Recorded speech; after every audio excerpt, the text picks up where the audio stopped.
1 in 5 Americans suffer from chronic pain. Many are now using CBD for relief. Activists are hoping pot could be legalized nationwide by the end of 2019. When you look at premium cannabis, the Illinois House approved legalizing recreational marijuana. Welcome to The Budding Report, a weekly show centered around all things cannabis. Please join us in welcoming our host, Charles Horton, and his co-host, Melissa Nasits, as they share the latest in cannabis news, conduct interviews with top leaders in the cannabis space, and promote some of the latest in science and innovation.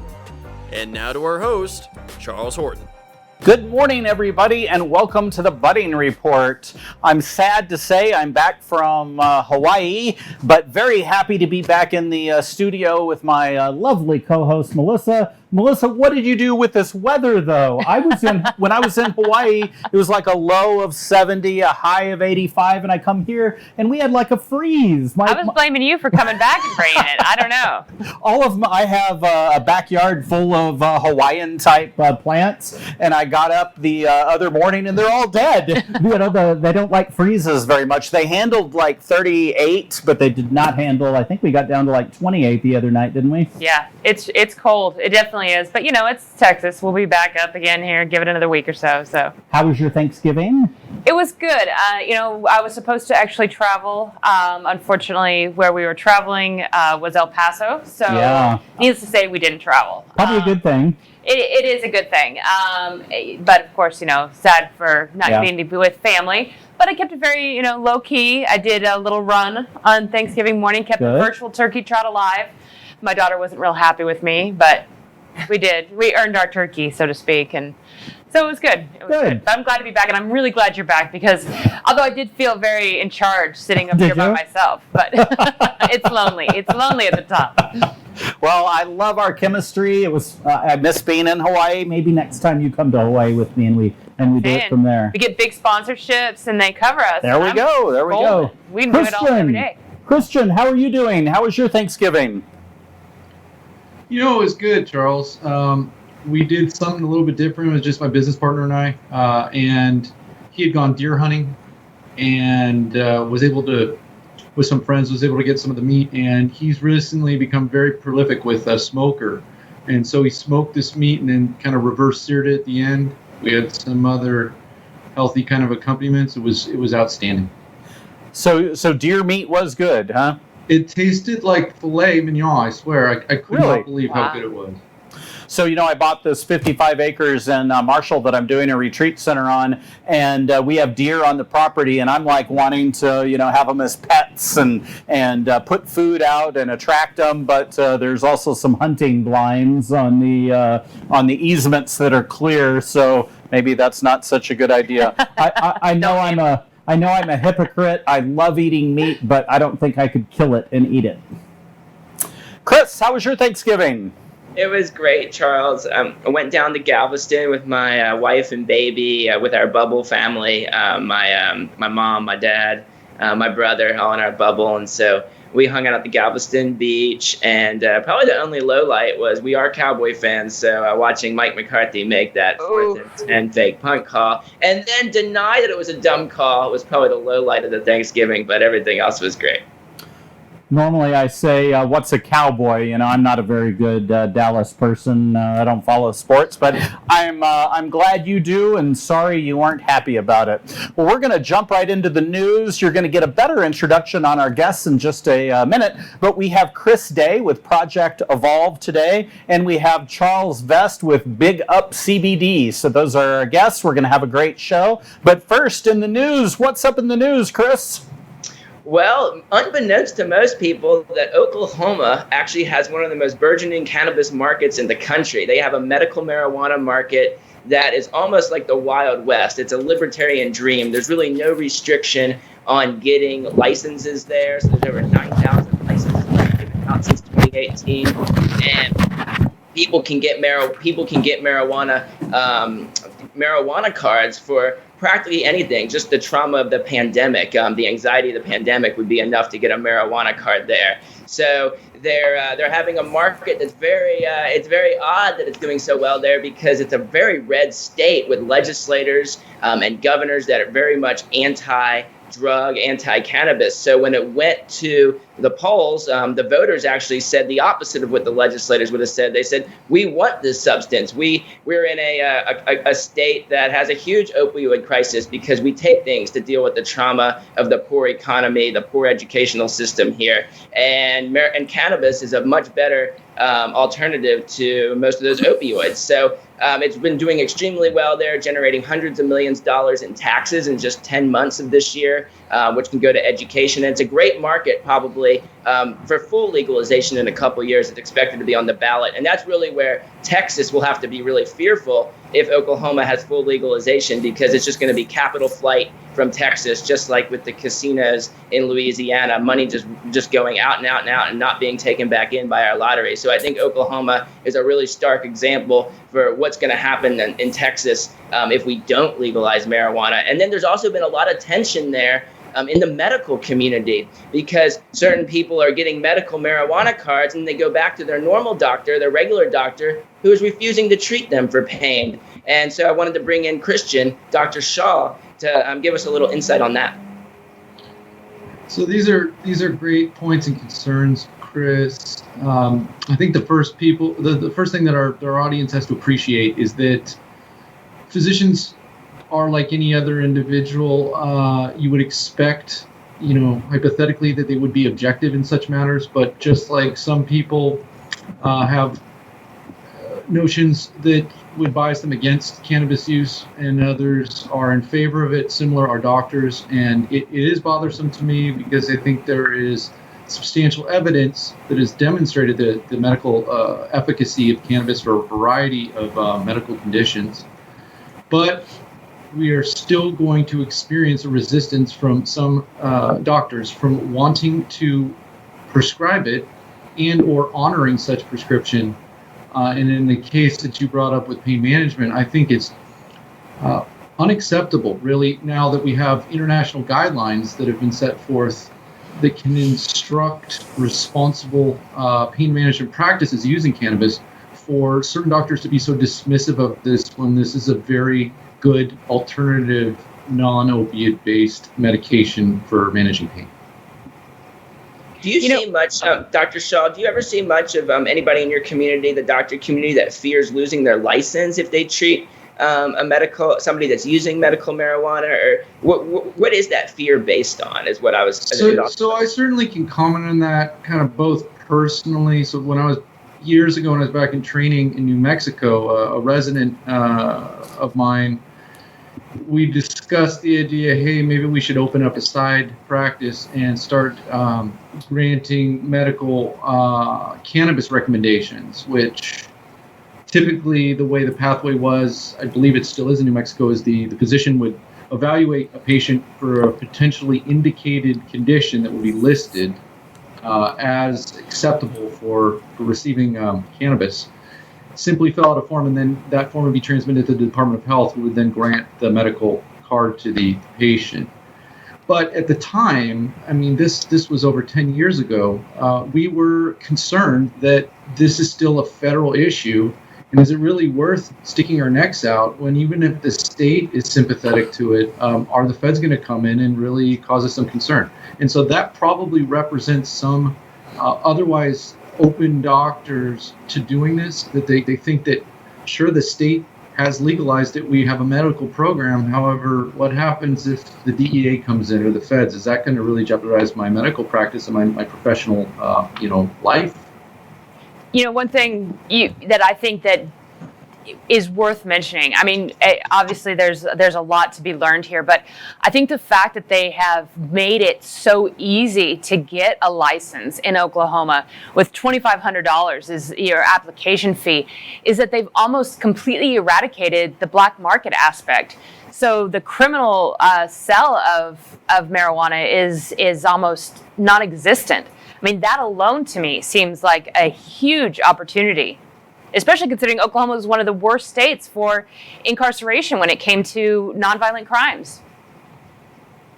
Absolutely. That's a great point, Melissa. The money, I think that if you want to improve Oklahomans' life, you want the money going not to prisons, but towards education and healthcare. And you create a twofold advantage, because not only can people get cannabis, which is a great life-altering and saving drug, but they also can have more money for things that aren't prisons. And that's becoming a more and more accepted idea in libertarian and Republican circles, is that we don't want our tax money just going to prisons that don't help people. We want to go into actual things that can contribute to our economy and to our growth. And education and healthcare are two of the number one investments you can make to heighten economic growth. So I think that just on a pure economic point too, it's a win-win there. And you get out. One of the things that people are most disgusted by in politics is pay to play, corruption. Well, you can just give out licenses to anybody. You don't have this horrible pay to play scheme where, I'm only going to approve a couple of 100,000 licenses, and I'm only going to approve it to the people that gave me campaign money as a regulator, as a politician. The other issue that I think is really relevant is guns. In some states, if you get a medical marijuana card, you're no longer eligible for a handgun license. And wanted to get Chris, both yours and Dr. Shaw's opinions on that. You know, it's okay to drink and be an alcoholic and get drunk and have a gun license, which we all know that Oklahoma's known for. Let's be honest. we all know that alcohol's more likely to get you angry and aggressive and mean, whereas marijuana does not have that reputation. You generally don't want to get off the couch when you're high. What do you think about losing the ability to have a handgun? And they love their guns in Oklahoma. I mean, let's be Absolutely. honest. I think if you were going to lose an ability to have a handgun, then you would never be able to get these things. I think when Oklahomans are passing marijuana legalization, they're assuming that there's going to be no infringement on their handgun licenses, or else it's not going to get through. In my opinion, the only rational ways you can limit handgun use with drug or alcohol use is kind of what they do in Texas. It's like, if you're driving a car, you're no longer able to have the gun legally in the car while intoxicated. If you're intoxicated driving, but you're going to have alcohol with you. You just can't be intoxicated. So they don't want you doing things that intoxicate you and carry a gun. And I think that's a good public safety mechanism. But it should never be, if you choose to possess marijuana, you can't possess a firearm. That's too much of a dilemma and a choice that will actually doom the cannabis industry, because nobody's going to sacrifice their Second Amendment right to legalize cannabis, and that's not going to be a way forward for cannabis legalization. Christian, what do you think? Well, so I'll start with 3 words. Joe the Tiger King. Or is that 4? My understanding is he was from Oklahoma, had guns, used a lot of drugs, and I think caused a lot of problems. So is it okay, as you said, to be abusing alcohol? Or think of it another way. Is it okay to be prescribed some quite intoxicating medications, benzodiazepines, opiates, and others, and be able to register and utilize a firearm somehow?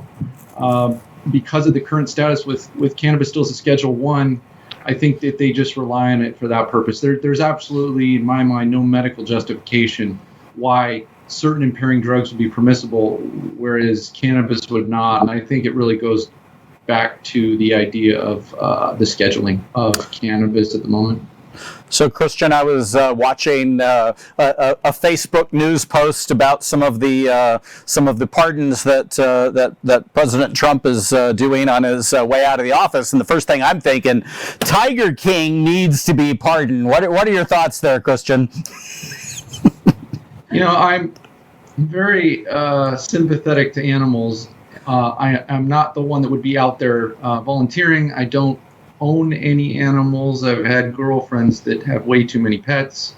But I think that because of at least the perceived abuse that I witnessed watching that series, I wouldn't be in favor of it just for that reason alone. I volunteered in the industry out here at a place called TEF, the Texas Exotic Feline Foundation. And for some reason, I never heard about Joe Exotic, but Carol Baskin was a regular topic of conversation, and she's known to do all of the exact same things. And when you have a dog that's aggressive and you put them down because they're hurting people and being aggressive, that's what he was doing with tigers that were becoming aggressive. So having been in the industry, I'm just thinking that's kind of common. Everybody does that. That's what they got him on, really. Chris, what do you think? Do we pardon the Tiger King?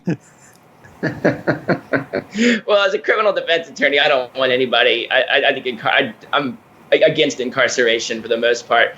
I felt like the solicitation for a murder charge was especially thin and possibly fabricated, and it seemed like they were getting him a lot on that too.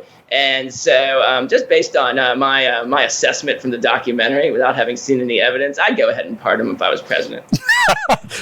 Melissa, pardon or no pardon?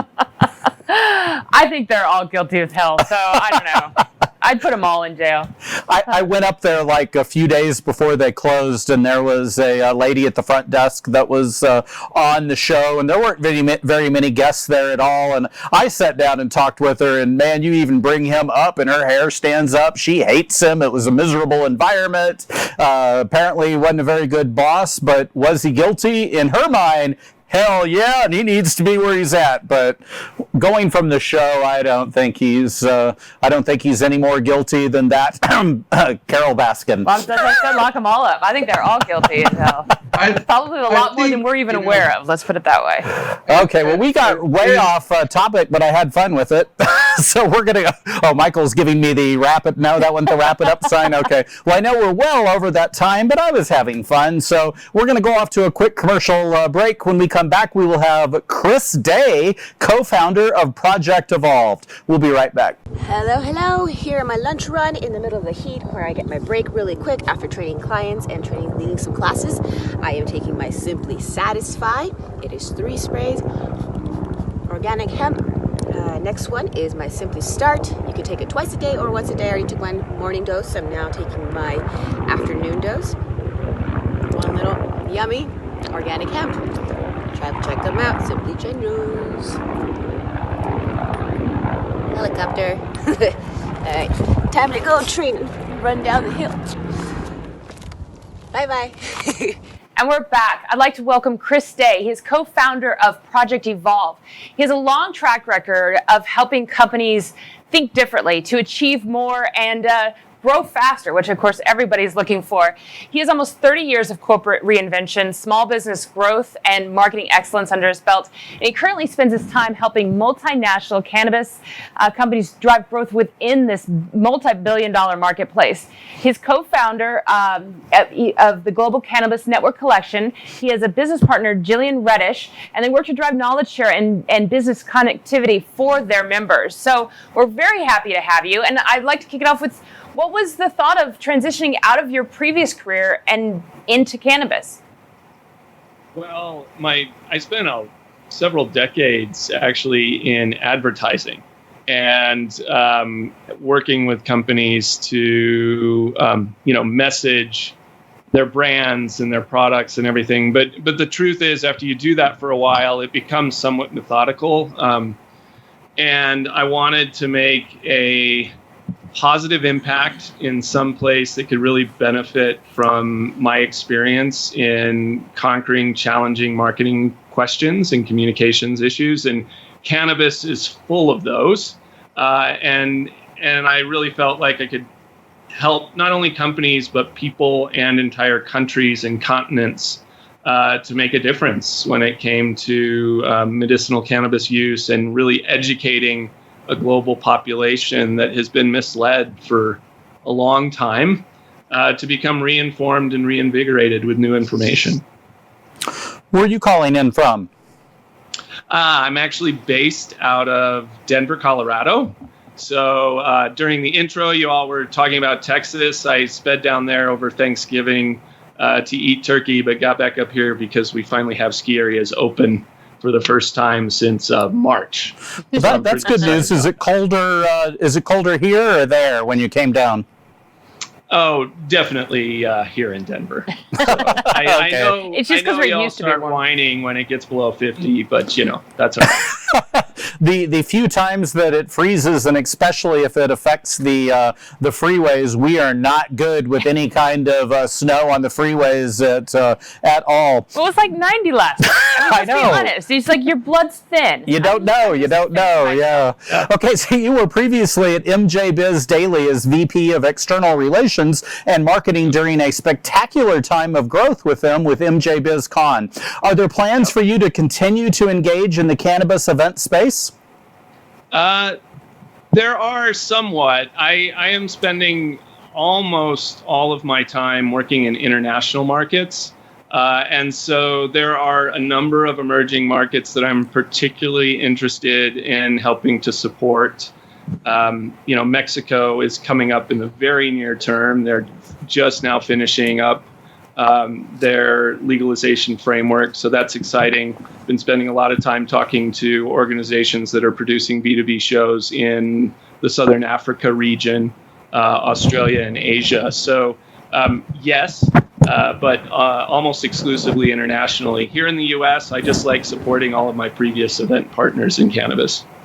So you're not getting to do much face-to-face time with any of these areas or industries other than Mexico. I guess you can go there. Are you missing the international travel, or do you prefer doing the TV interview or the TV conversations? I have great respect for technology and innovation, but I'm not going to be crying at all when I get back on planes. So I have a couple of things planned already for the end of Q1 in 2021. So hopefully we can hold on to some of those plans. So your company is called Project Evolve, but we've been speaking today primarily about the Global Cannabis Network Collective. How are these two things interconnected? Yeah, so Project Evolve, it was built as a marketing think tank, and we really engage in two primary industries. One is the event industry, which is, as you all might imagine, pretty quiet this year. And the other is working within the global cannabis landscape. So the GCNC that we've been talking about is a standalone project that Project Evolve put together to really serve a lot of the event partners and multinational cannabis operators that I've gotten to know over the last couple of years that really needed some help and support in this year in figuring out how to communicate and stay connected. And we're going to continue to work with that. But that's what Evolve does. Project Evolve is about coming up with unique solutions to business problems and helping people solve them. Chris, what's the primary goal of the Global Cannabis Network Collective? So I tell people that it's meant to bring together multinational cannabis operators throughout the supply chain, help them to grow faster through high-level knowledge share, and to help drive deal flow optimization. So information and money amongst multinational cannabis operators to help emerging markets grow. So, Chris, I'm sorry. Who is your ideal customer? Who do you want to hear from? Who do you want to get an email, or who do you want to pick up the phone and call you?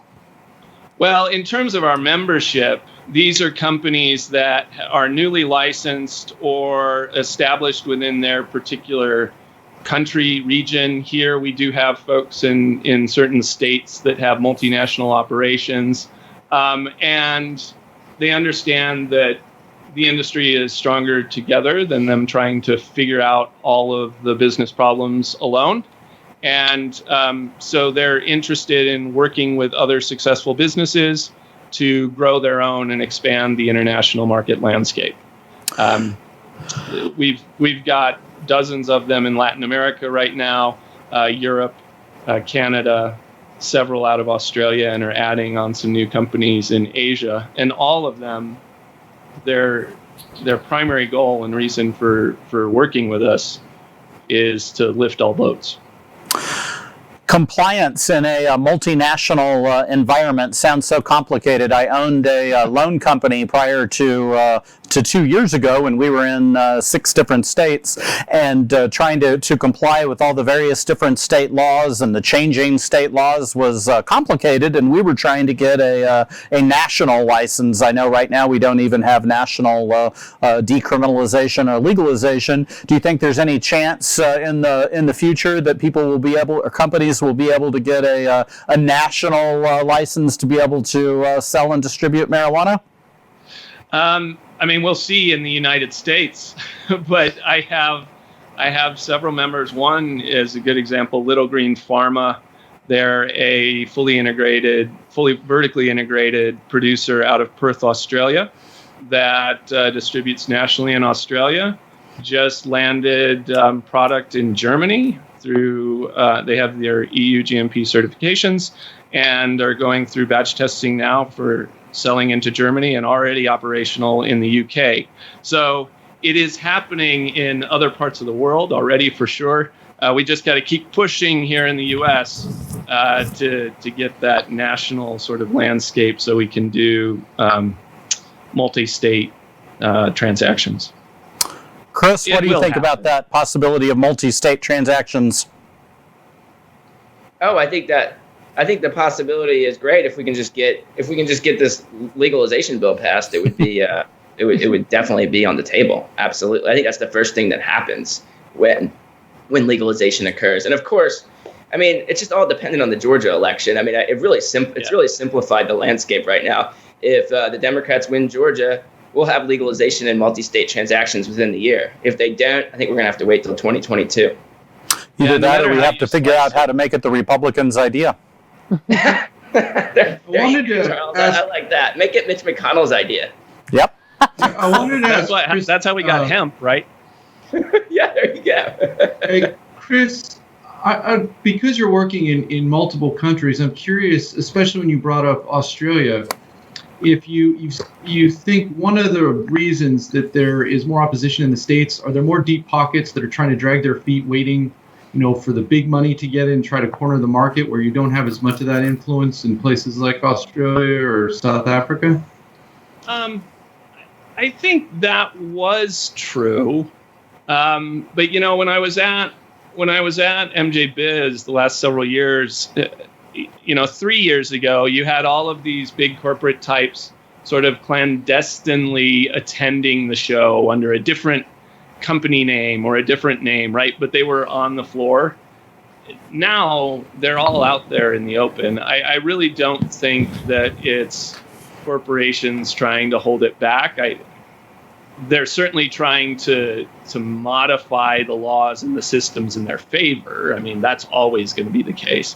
I really think it's just sort of a lack of political will and a couple of particularly obstinate demographic groups in the political set sort of holding us back. In Texas, you're doing a pretty good job of highlighting the problem that exists at the national level. Lieutenant Governor. I didn't say it. I will. We know Melissa's not a fan. Well, thank you, Chris. It was such an interesting conversation. You can contact any of our guests on our website at thebuddingreport.com. You can get their phone numbers, their emails, and they love to hear you. We're not having live events right now, so this is the way we connect. Call them up, write them, do some business with them. So we'll be right back. When we come back, we'll have Charles Vest with us next. See you right after this commercial message. Hello, coming to you from the outdoors where I do my heat training, and I did my repeats on the hills. It's actually pretty empty, but it's kind of close to 90 degrees. So that's when I squeeze in whatever I can, but I'm actually here to share what Simply Start, Simply Satisfy is. So this organic hemp oil, this is the serum Simply Start, and you can take it twice a day or once. I already took both of them in this morning, so now it's lunchtime. Real quick and easy, yummy, delicious, 30 calories. The other one is Simply Satisfy. So it's a spray, and also 3 sprays. You could do it once a day or twice a day. Again, I did it this morning. I'm doing it now at lunch. and helps you take care of your health and wellness. So learn more about them. Remember, 3 simple changes on how you can incorporate into your life. You can learn more at the link below. So stay safe and keep moving, keep training, and take care of your spirit, mind, and body. Welcome back, everybody. During the break, I heard some really interesting news that I thought we had to start off with. So you have to see my face at the beginning of this segment instead of the beautiful Melissa's. But I heard something about something happened just last night at the UN. You want to tell us about that, Chris? Sure. The United Nations Commission on Narcotic Drugs accepted the recommendation of the World Health Organization to change the scheduling, which was Schedule 4 of the 1961 Single Convention on Narcotic Drugs for people who like trivia, but to remove cannabis and cannabis resin from the Schedule 4 list. So it's an important symbolic vote for the global view of cannabis and an acknowledgement of its value, especially in medicinal context. So I'm glad we get to talk about it today. It's huge news and hopefully continues to put some additional pressure on the U.S. market to change our Schedule 1 designation. That's such good news. I got goosebumps thinking about that. That's like fantastic news. That looks like pushing the movement a lot faster, I think. Yeah. I also love hearing what you said about adding cannabis resin to the list, because we've had multiple guests that were out of their weed when they were arrested, but the police came in and took the resin off the water pipe or something, and it was a far worse charge than having the flower. So boy, did I like hearing that too. Melissa, talk to us about our next guest. Oh, I'm very excited to introduce our next guest. We have Charles Vest. He is the Director of Sales for Big Up CBD. So he is, over the past year, he has become an icon in the CBD and hemp oil market. So I think he has a lot to probably knowledge to share with us. So he has been featured in numerous television outlets, Fox News, CNN, The Wall Street Journal.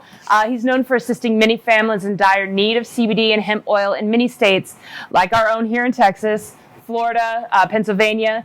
He created the Don't Move campaign in 2015, which alerted families across the country that they don't have CBD oil delivery right to their doorstep without the need for a medical card in fear of prosecution. So we've talked a lot about it. I mean, especially with trying to get national legalization, I think that this is huge. But I also like to mention that this is his product that I'm going to hold up right here. We'll talk about a little bit. It's the CBD Kona coffee blend. I'm enjoying some myself here.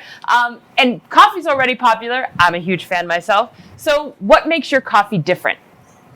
Well, first of all, thank you for not only talking about my product, but also using my product, which is great.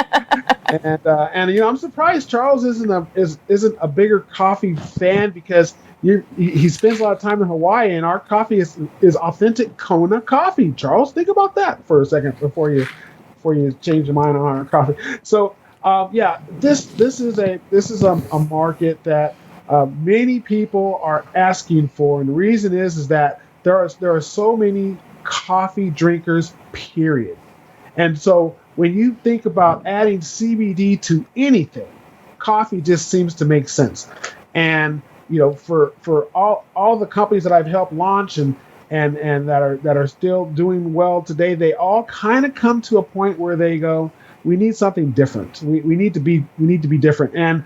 And coffee, when it comes up, it's like the light bulbs come off and everyone on top of everyone's head, and they go, yes, that's it. Only 8 billion people drink coffee on a daily basis, so maybe that might help our sales. And so that's why we do it. So we've been having a lot of different food products, chefs on, and we're always sad that we don't get samples. And you're the first one to send us samples, and it's in a bag, and we didn't manage to. I got some. Oh, you got some. Oh, okay. Well, that's great. So, off the line question, but I just spent the last 2 weeks in Kona. 2 weeks in Kona. Charles, do you get to go to Kona very often? We actually have our coffee is grown in that small little stretch in Kona. Kona coffee has to be grown in a certain small area, and we own the plantation. We also own a very nice Airbnb there, and yes, I have to inspect the operations from time to time, and so that is one of the perks of being part of Kona Big Up CBD. Well, I don't know why I didn't do this while I was there, but I should have gone over and done a little tour and taken a video around. But I may go back in the next couple of weeks. So if you can set up that tour, I'd love to give all the viewers a tour of your place. I've been going to Kona for 15 years and absolutely love it. And I'm sad to say I've just never developed the taste. I've been in Colombia. I've been in Colombia and tried Colombian coffee. Didn't like it. 2 years ago, I was in Ethiopia, and Ethiopia is well known for their coffee. Tried it, didn't like it, and again, I live in Kona for 15 years, and I haven't been doing the Kona coffee. But anyways, since you're adding CBD to your coffee, what kind of effect can we expect? How's it going to balance with the caffeine? Oh, you'll be smarter, better looking, thinner. I'm going to do coffee. Actually, it's really great about, I've been asked this question before. What's going to happen to me when I drink, this coffee with CBD? And it's pretty much the same question that's been asked for the 10 years that I've been in the CBD world. What's going to happen to me when I take CBD? Only good things. It's not like getting high. Guess what? CBD is non-psychoactive. So what are the things that it can do for you, even when drinking coffee?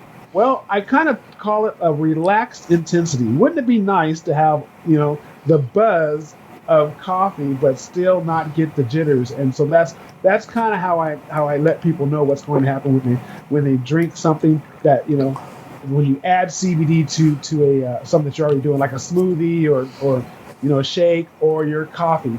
It's just taking away the jitteriness, if that is a word, from the product. And CBD just really, really helps you in a lot of ways. I don't even have to explain it to your audience. Everybody knows the benefits of CBD now. It used to be I had to explain it, but we all know what happens when you add CBD to your body and the neurological challenges that it can help out with. But I was listening to us talk beforehand. I know we only have a certain amount of time, but I don't think I've ever been interviewed, and I've had many, many interviews and Zoom calls by a panel that has a doctor, a lawyer, business owner, and Lion King and Tiger King all talked about in the same 2-minute segment.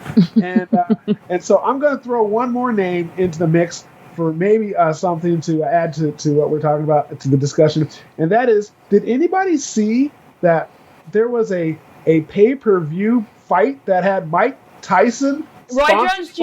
Weed Maps, right? Sponsored by Weed Maps, and the whole time I'm a huge Roy Jones Jr. fan. Have been following him out of Pensacola, Florida, since he was fighting in a much lighter weight class. So it was an exhibition fight. So different rules, no knockouts, but nonetheless, it was really cool for me to see a couple of older gentlemen get in the ring and still show that they got it. So. Well, speaking of older gentlemen, I don't follow boxing, just like I don't follow the Cowboys, but I've just found out that George Foreman lives a mile from my new property in Marshall and wants to meet and talk. So I'm going to have to do some studying and maybe get a grill or something. And don't do that. Just tell him his grills are I imagine boxers are probably big CBD users. I don't know. I use it for after my training, but.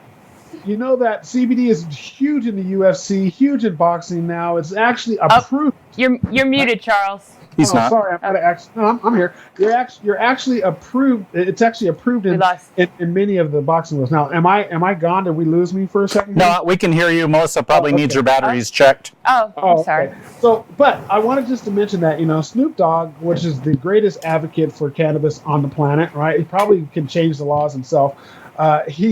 He did the commentary for the boxing, and the whole time he was smoking a blunt while doing the commentary. And I don't think I've ever seen that on TV before. But anyway, I digress. Back to the CBD coffee, and it's really, this is what I'm talking about. It is time to just live life normally, get rid of this COVID fatigue.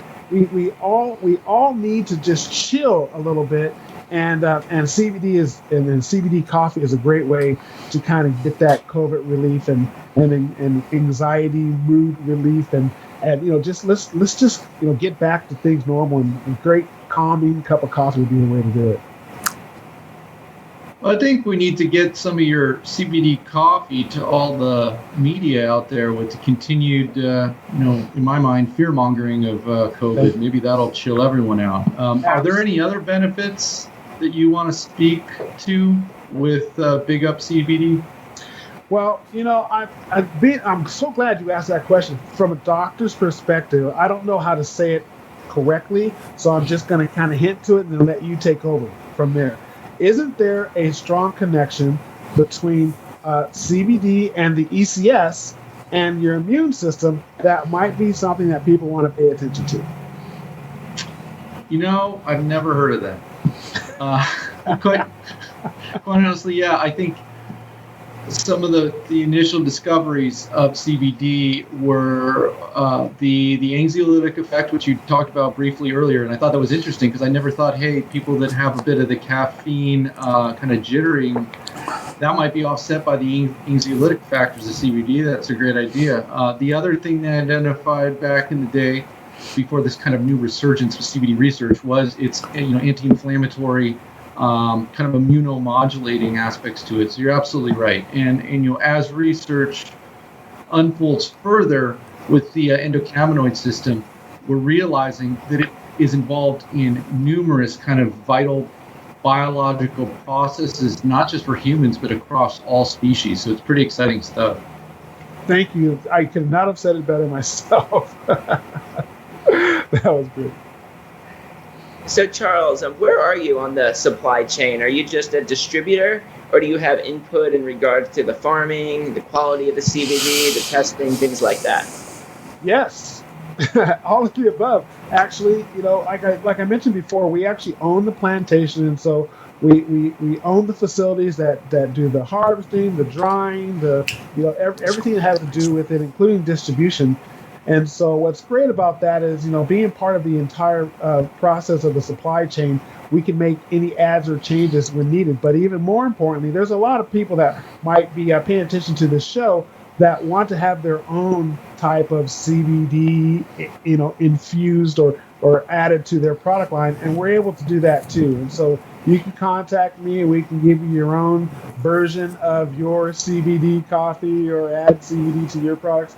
And that really does make us a one-stop shop. But right now, what's real exciting is that not only do we have the CBD coffee, but we're coming out with a CBD tea in the very, very near future as well. So, Charles, that might get you excited. Yeah, please send me a sample of that. I'm all about my iced tea anyway. I don't seem to like drinks. Where can users buy your product right now, Charles? Yeah, thanks for asking. It's really simple. You can just go to BigUpCBD and .com, and you can find that there's a ongoing Black Friday sale that happens for everybody right now. I think it's 20 or 30% off, and free shipping. And so just go to BigUpCBD, all one word, of course, and you can find the products. You can also get some of the cool items like cups and other things that you might want there. And if anybody has any questions about providing or creating your own CBD coffee line, you can always contact me also. So, Charles, you've been involved in a lot of CBD startups. We talked when I was starting my brand. What is your advice for listeners that are thinking now, hey, I want to get in and start my CBD business? Is there still a market for it, or is it too late to get in the industry, do you think? Oh, my gosh. Do you want me to be completely honest with this? Completely honest. Wait until it's finally freaking legal. Federally, it is, right? Because I've just seen so many people with money, with great products, with great people, but they didn't understand that the banking situation was going to get them in the end. And the more money you make, the more successful you are, the more of a spotlight is shined on you from a banking perspective. And then I just hate seeing people just get shut down just like that from just a simple review from someone who had no idea what you're doing, even though you have CBD, and so just whatever you can do to push the legislation. And Oklahoma is a great example of what legislation is going to look like in the future. You seem to be the microcosm of it. But if you could, anyone and everyone can push more for legislation on just getting the CBD and cannabis off the Schedule I, I mean, that's just paramount for any type of success in this industry. Well, I appreciate your answer, and it's exciting to have you on. You were a great guest, full of energy, and thanks for bringing up boxing. Now we can add one more thing we fit into this. Another hashtag, right? Yeah, another hashtag we could add on. So hey, we'll increase our viewers. Thanks again, Chris. Thanks again, Charles, for being with us. Please do again reach out. You can get either of our guest contact or our host contact information off of our website at thebuddingreport.com. They want to hear from you. Next week, we're going to have guests include Danny Sloat of Alpine Stash and Andrew Serafini of Global Health Brands. And whatever's in the news that week we'll be talking about as well. We're going to try to have some fun along the way, as we always do. So thanks for joining us. Have a great week. Thank you.